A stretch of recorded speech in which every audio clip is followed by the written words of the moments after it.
भगवत गीता खोल लें।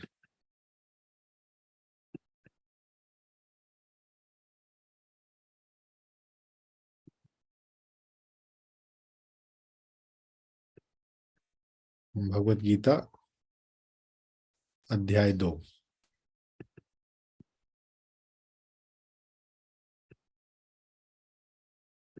सांख्य योग।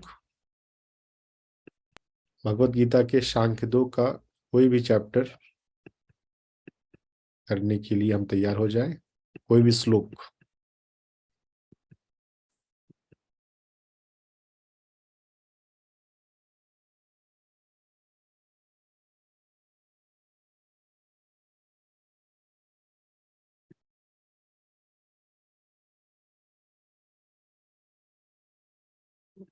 सांख्य योग आत्मा की शाश्वतता से शुरू होता है। Eternity of self, eternity of consciousness. जो पहला मीनिंगफुल श्लोक है,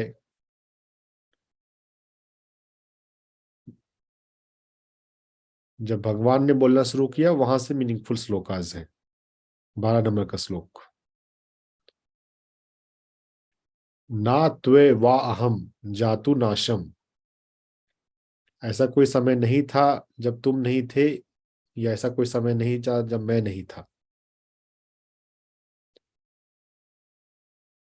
और ना ही ना चैव ना भविष्यामः, और ना ही भविष्य में ऐसा कोई समय होगा।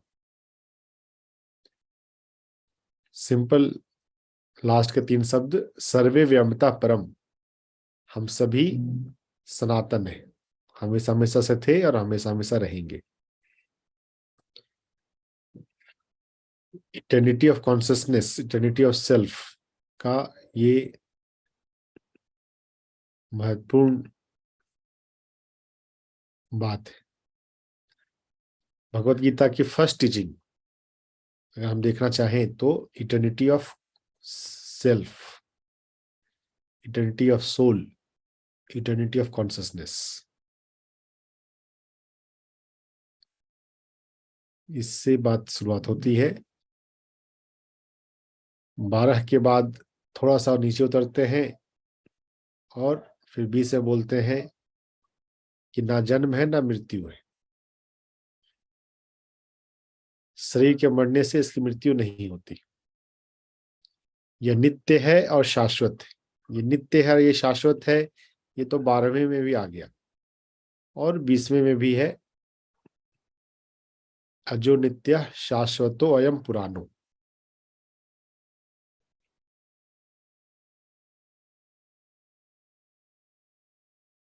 तो यहाँ भी इटर्निटी की बात हुई, लेकिन एक और भी बात है कि ना कोई जन्म है ना मृत्यु है।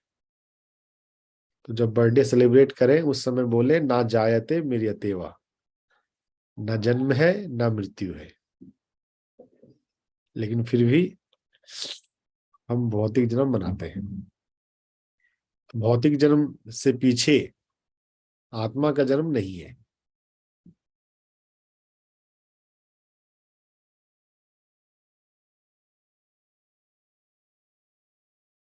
ना जायते मृत्यते वा, ये 4 शब्द एक बार बोलिएगा।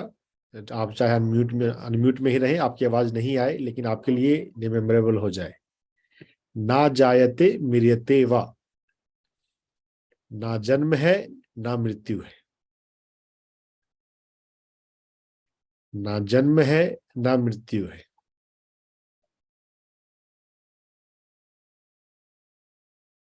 12 और 20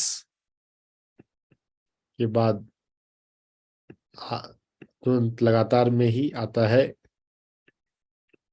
पांसांसि जीर्णानि यथा विहाय नवानि गृह्णाति नरो परानि। वस्त्र पुराने होने पर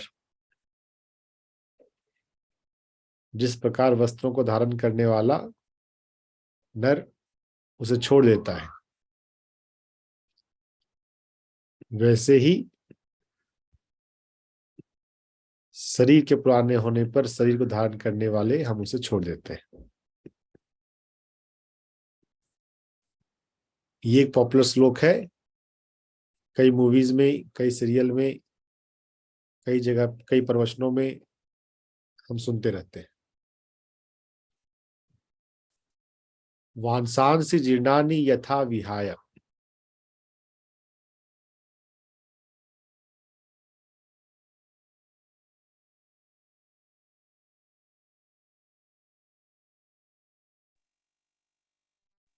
जी। uh, should I read?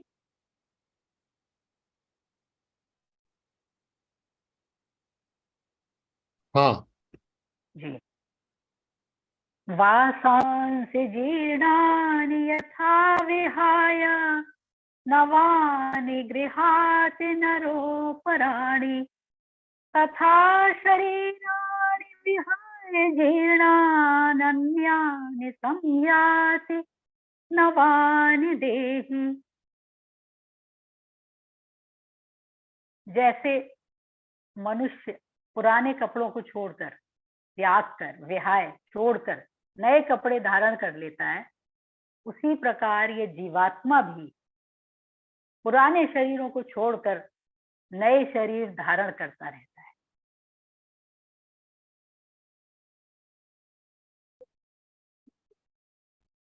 तो कपड़े जब पुराने हो जाते हैं, फटे हो जाते हैं, तो हम बिना किसी आसक्ति के छोड़ देते हैं कि ये तो पुराना हो गया। उसी तरीके से ये शरीर भी है, सब तरह है, पुराना हो जाता है या कोई रोग व्याधि से ग्रसित हो जाता है, तो वो जीवात्मा उसको छोड़ देता है। तो जब भी कहीं पर वृद्ध शरीर को देखें, ओल्ड बॉडी, कहीं पर भी पुराना शरीर, वृद्ध शरीर, तो आप इस श्लोक को मन ही मन दोहरा सकते हैं कि शरीर पुराना होता है तो शरीर को धारण करने वाला देही नया शरीर की तैयारी करना शुरू कर देता है। मृत्यु हमें कम दुखदाई लगेगी अगर हमें यह श्लोक याद रहेगा, तो इसकी मीनिंग याद रहेगी तो।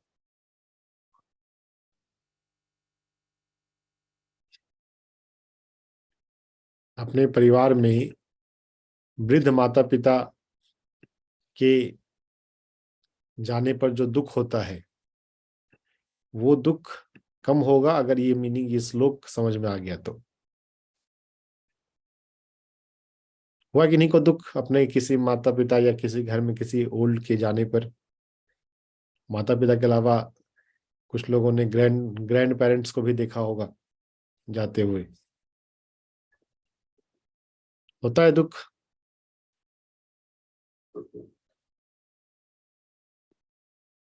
तो दुख में ना जाए और चिंतन में जाए।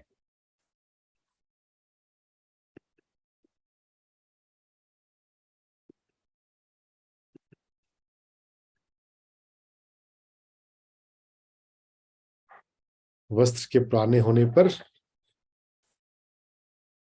नए वस्त्र की तैयारी, नए वस्त्र को सेलिब्रेट करते हैं, पुराने वस्त्र के लिए फिक्र नहीं करते।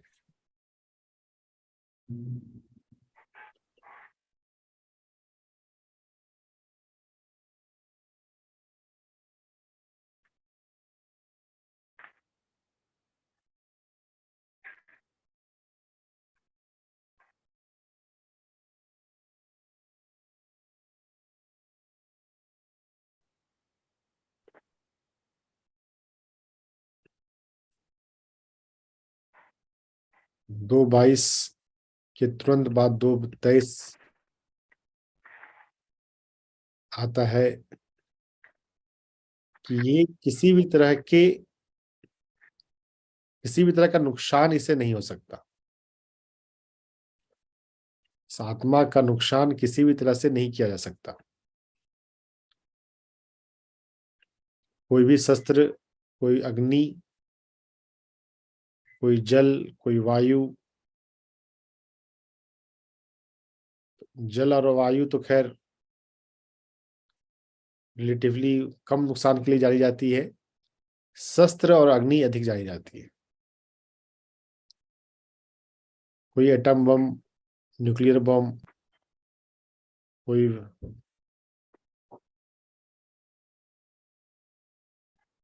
कोई 5D चिप कोई भी नुकसान नहीं कर सकते। नैनम छिन्दन्ति शस्त्राणि नैनम दहति पावकः न चैनम क्लिन्दन्त्यापो न शोषयति मारुतः। किसी भी चीज से नुकसान इसका नहीं हो सकता, तो डरने की कोई जरूरत नहीं है। जो डरते रहते हैं बिंदास रहे।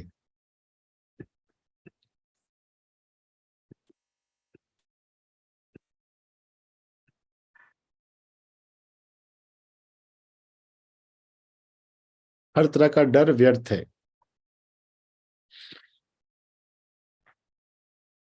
फिर आ जाता है 27 नंबर में, जातस्य ध्रुवो मृत्यु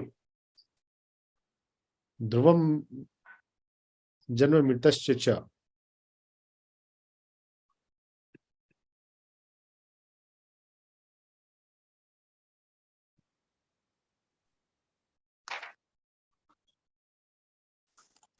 अनम्यूट किया गया है पढ़ने के लिए, पढ़िए।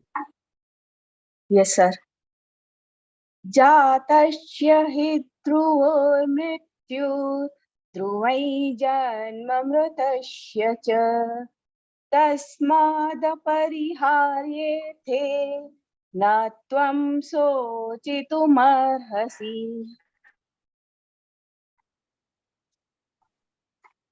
जातस्य ही ध्रुवो मृत्यु, ये पहला सेंटेंस है। जिसका जन्म है उसकी मृत्यु ध्रुव निश्चित है। जिसका जन्म निश्चित है उसका मृत्यु निश्चित है। अब ये पैराडॉक्सिकल बात आ गई, ना जायते मृत्यते वा, न जन्म है ना मृत्यु है, और यहाँ पर है जिसका जन्म है उसकी मृत्यु है। तो वहां पर शुद्ध चेतना के हिसाब से बात हो रही थी, अब यहाँ पर भौतिक शरीर के हिसाब से बात होती है। जो भी भौतिक शरीर भौतिक जगत में आया है, भौतिक से जब आया है उसको जन्म कहा गया, जब भौतिक से जाएगा तो मृत्यु है। जिसका जन्म हुआ है उसकी मृत्यु निश्चित है। और च मतलब होता है और, जहां भी च देखें उसका मतलब है और। ध्रुवम जन्म मृतस्य च, और जिसका जन्म हुआ है उसका जन्म निश्चित है। जिसका मृत्यु हुई है उसका जन्म निश्चित है। तो जन्म मरण से मुक्ति जो आती है वो आता है निर्वाण के रूप में, इनलाइटनमेंट। अगर सिर्फ मृत्यु हुई है, निर्वाण नहीं हुआ है, तो फिर उसका पुनर्जन्म भी निश्चित है।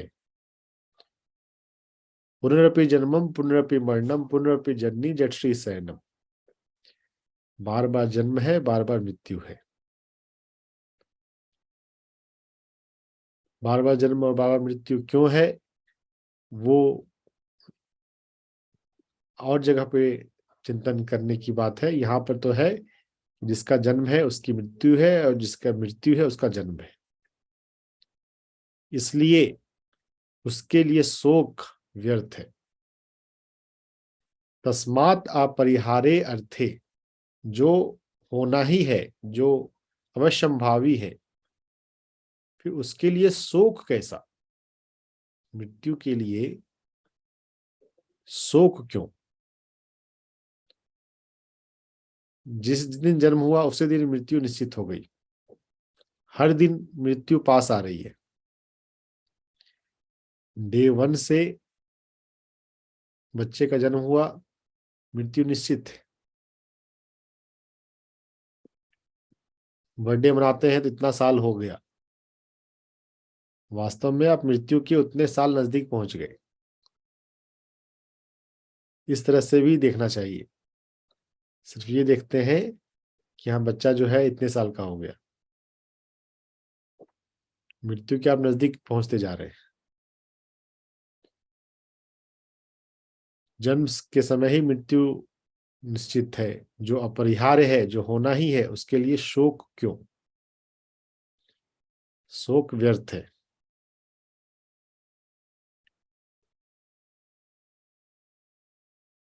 जिसकी जन्म होती है उसका मृत्यु, और जिसकी मृत्यु होती है उसका पुनर्जन्म।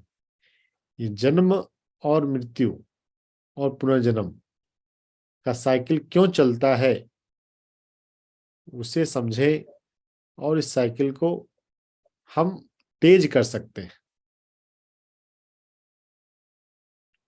बिना कारण समझे अगर जी रहे हैं तो ये बहुत स्लो जर्नी है। अगर हम कारण समझ लेते हैं तो ये जर्नी तेज हो जाती है। तेज हो जाएगी तो बार बार मरना जो है वो नहीं होगा।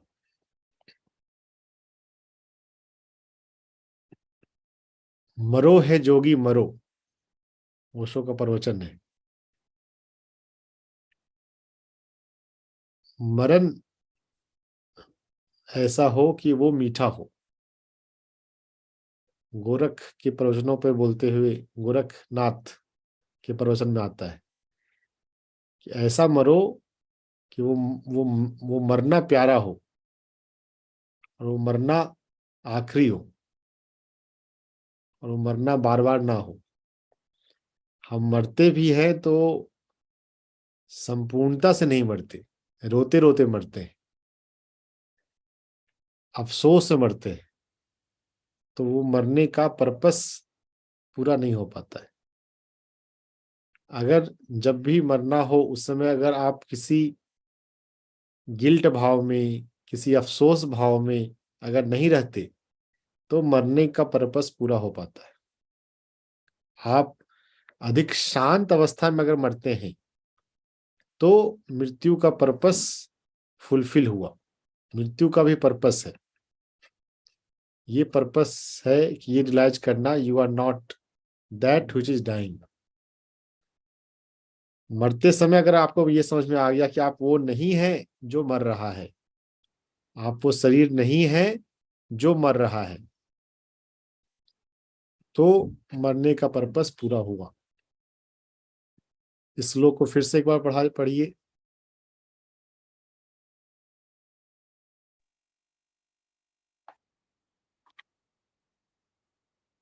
मैं पढ़ूं sir?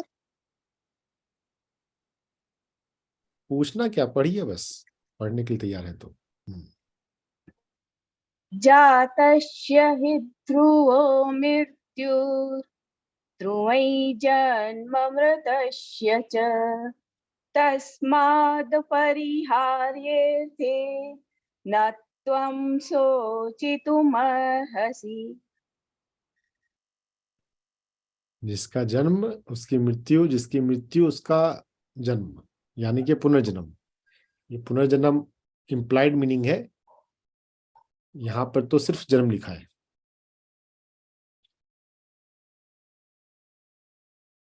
Birth, death,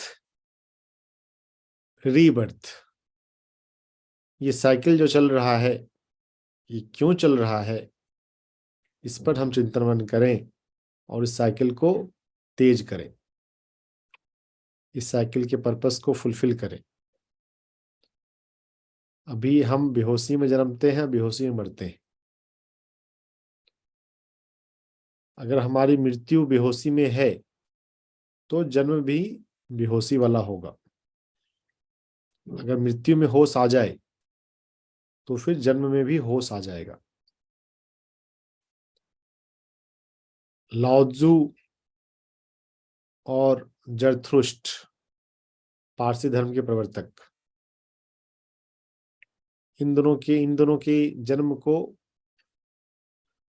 conscious birth कहा गया है। लाओत्सु के लिए कहा गया कि जब उनका जन्म हुआ तब उनकी उम्र 80 साल थी। तो ऐसा नहीं है कि वो उनको प्रिटोरिया हो गया वो डिजीज, कि वो उनका सेल्स जो है वो 80 साल का है। वो कॉन्शियसनेस के कंसेप्ट में है, अवेयरनेस के टर्म में, कि जैसा अवेयरनेस 80 साल वाले की होती है, जो प्रज्ञा, वैसी प्रज्ञा जन्म के समय ही लाओत्जू की है। और जरथुष्ट के लिए कहा जाता है, जो रोते हुए जन्म होता है, उनका जन्म हंसते हुए हुआ था। तो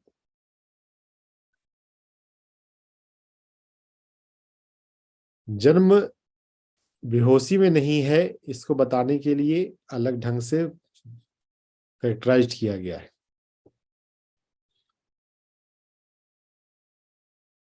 तो हमारा जन्म बेहोशी में ना हो, हम ये फिक्र तैयारी कर सकते हैं। मृत्यु के समय शांत, जैसे हम ध्यान के अंत फेज में हम बिल्कुल शांत हो जाते हैं ना, वैसे मृत्यु के समय शांत हो जाए, मृत्यु को देखें। कोई पुरानी बातों के लिए अफसोस की भावना, ये काम नहीं हो पाया, ये काम छूट गया, ये सब ना सोचते रहें। नहीं तो मृत्यु के फिनोमेना को, किस प्रकार से हमारे सटल बॉडीज अलग होते हैं, प्राण किस तरह से अलग होता है, वह सब मिस कर जाएंगे।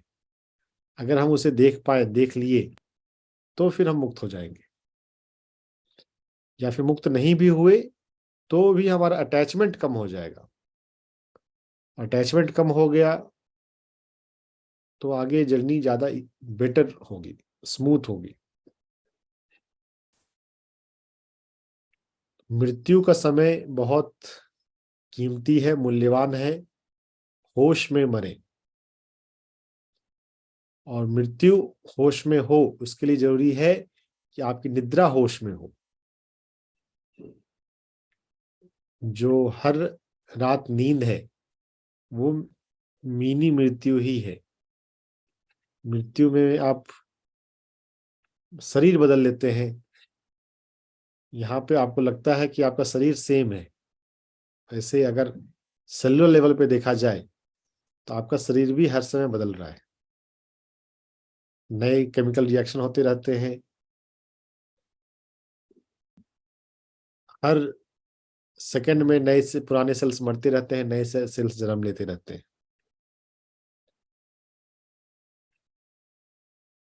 नींद होशपूर्ण बने, इसके लिए सोने से पहले ध्यान को रखें। कभी भी सिर्फ थक कर ना सो जाए,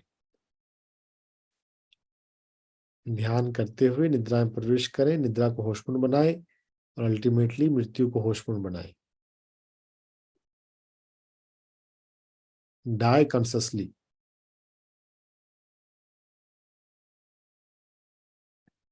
भगवत गीता को अगर हम ठीक से ले सकें तो।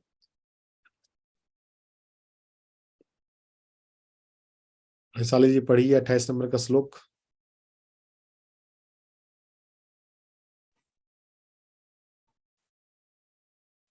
अव्यक्तादीनि भूतानि व्यक्तमत्यानि भारत अव्यक्तनिधनान्यैव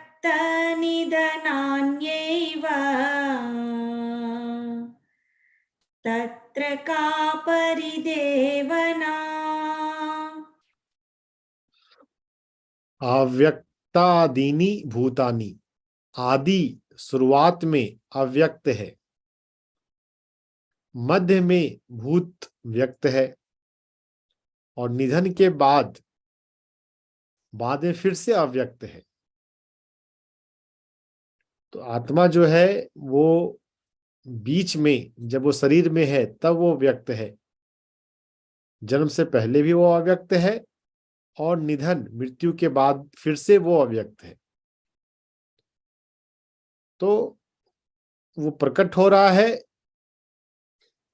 बीच में, पहले अप्रकट है, अव्यक्त है, जन्म से पहले भी वो इनविजिबल था, अब मृत्यु के बाद फिर से अभी इनविजिबल हो गया।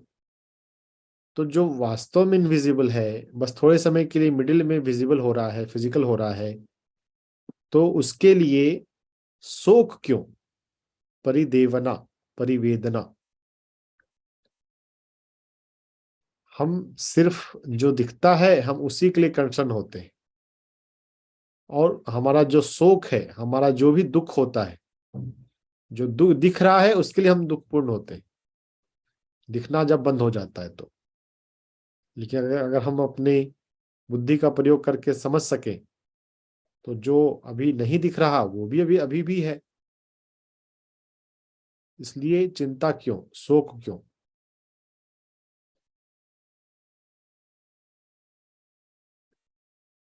विजिबल लाइट ऊपर और नीचे दोनों ही इनविजिबल है, लेकिन एग्जिस्ट तो कर ही रहा है। अल्ट्रा लाइट भी एग्जिस्ट करता है, इंफ्रारेड भी एग्जिस्ट करता है। तो इसलिए शोक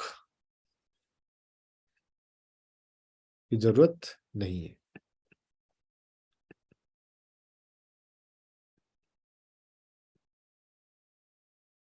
शोक ना करें।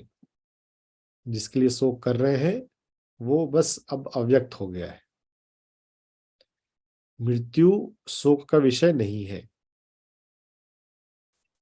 अध्याय 2 अगर हम पढ़ लेते हैं तो हम इतना तो सीख लेते हैं।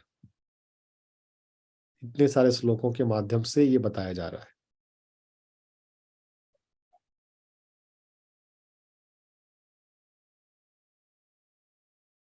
बताइए, क्या अभी भी आपके लिए मृत्यु शोक शोक वाला विषय है?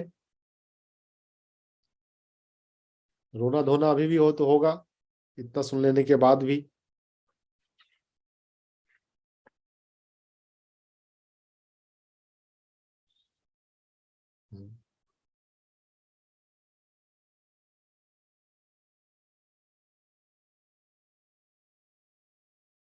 मृत्यु के समय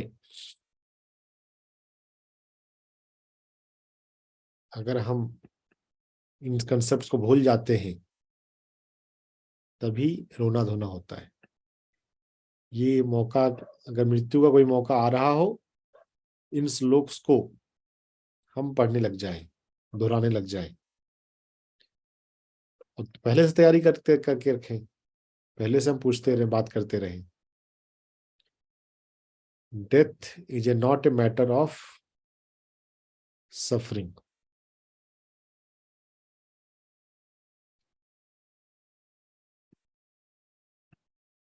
ये शुरुआती श्लोक 12, 20, 22, 23, 27, 28 ये हमें शोक से मुक्ति दिलाने के लिए, मृत्यु को समझने के लिए।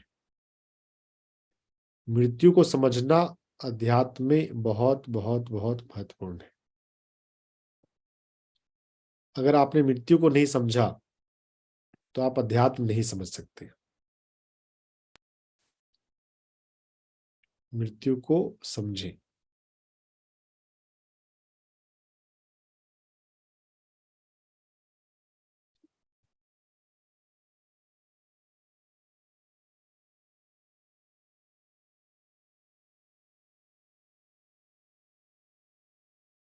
अगर मृत्यु से आप अप्रहेंसिव हो जाते हैं, किसी की मृत्यु पे लगता है आह ओहो सॉरी सॉरी, उस किसी परिवार में कहीं मृत्यु का आपने सुना और लगता है कि उसके जीवन में कष्ट आ गया है, अगर ऐसा अगर लगता है तो अभी आप आध्यात्मिक नहीं हुए।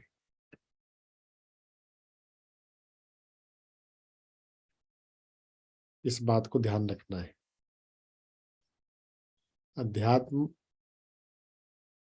की पहली सीढ़ी है मृत्यु को समझना, और मृत्यु को दुख की भांति नहीं लेना। सोशली ठीक है, फॉर्मेलिटीज हम करते हैं, करते रहें, क्योंकि सोसाइटी तो फॉर्मेलिटी से ही चलती है ना। लेकिन आपके भीतर शोक दुख ना हो, किसी दूसरे की मृत्यु पे ना हो, और अपनी मृत्यु का समय आए तब भी ना हो।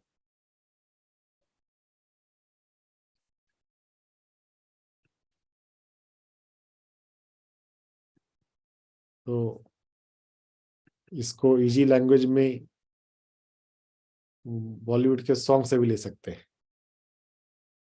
रोते हुए आते हैं सब, हंसता हुआ जो जाएगा।